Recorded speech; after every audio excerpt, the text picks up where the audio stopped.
The sentence he began to fear the most was, "Let me put you down, okay?"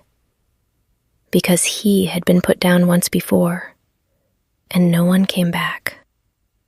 From the day he was lifted up, he survived on a new habit, listening for footsteps, guessing who was coming.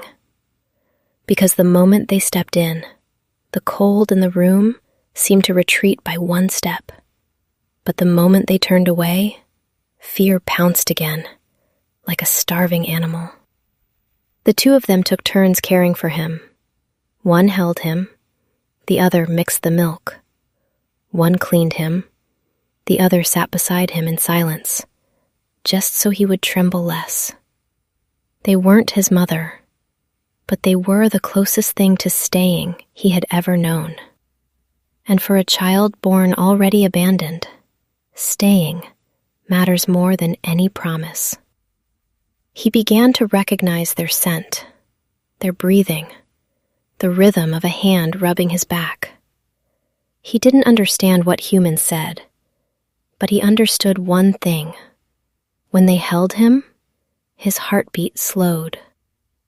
And from that, he learned a bad habit.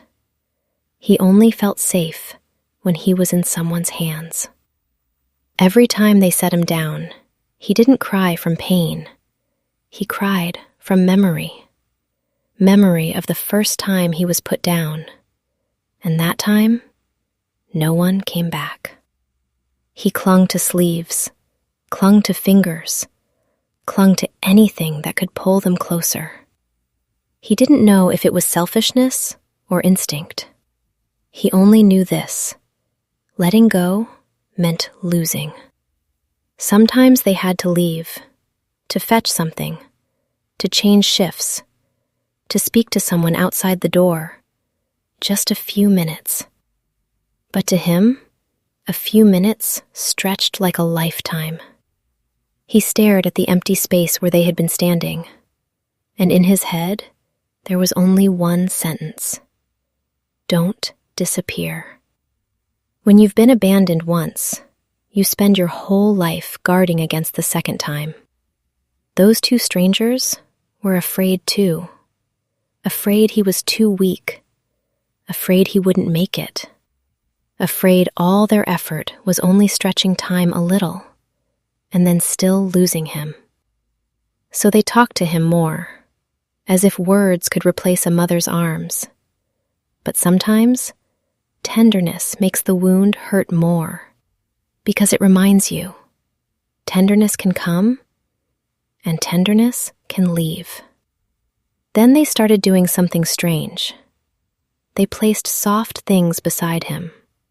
A rolled-up towel, a small toy, something with a shape he could hug.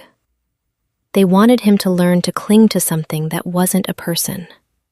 Not because they didn't care, but because they knew they couldn't stay with him forever. But to him, all soft things were the same.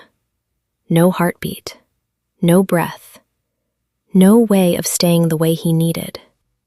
He hugged it, then let go, then hugged again, like someone drinking water to quiet hunger.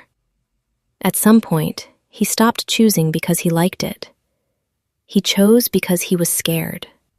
Scared that when night fell, the room would grow wider, and silence would drop on him like a cold blanket. He began to anchor himself to one familiar toy, the one he reached for most often. Not because it was special, but because, at least it didn't disappear immediately. That night, the two strangers lingered longer by the door. They watched him clutch that toy tightly. Watched a tiny creature trying to pretend he didn't need anyone. They didn't say much. They only quietly adjusted the toy's position, pressed it closer to his chest, as if placing a family member into the emptiest space. Because they understood, when they turned off the light and walked out, the thing that would stay with him would be darkness. And if he had to sleep alone, then at least he needed something to believe. Tonight, I won't be abandoned again. He didn't need a toy. He needed a someone. And that night, those two strangers tried to place a someone into his hands, to stay in their place.